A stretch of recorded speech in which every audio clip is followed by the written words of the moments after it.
Hello mga ka-friendship! For today's video, magluluto tayo ng extraordinaryong pancake na siguradong magugustuhan ito ng inyong mga kids. Uunahin muna nating i-fry ang bacon.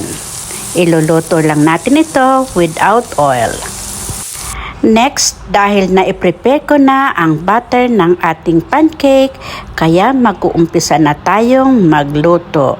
Gagamit lang tayo dyan ng flour, fresh milk, konting sugar, butter, at baking powder. Hindi ko yan nilagyan ng egg kasi allergy ang aking anak.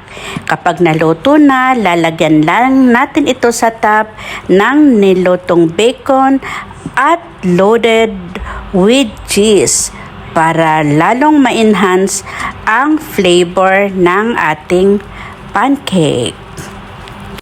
Kung gusto nyo, i-fold nyo lang ito o kaya naman i-keep nyo lang itong nasa top ang ating bacon at ang ating cheese. Ayan, 'di ba?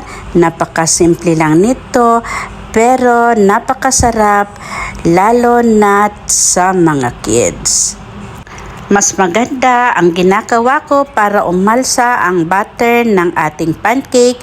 Kinikip ko muna yan for 30 minutes bago ko ito lulutuin para medyo umalsa ang ating pancake. O ayan, ready nang i-serve ang ating masarap na pancake.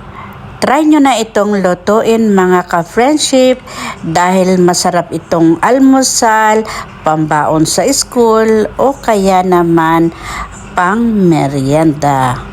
Kung may natutunan kayo sa aking video, paki-like, comment o kaya i-share at see you in my next video. Thank you so much again for watching at God bless everyone.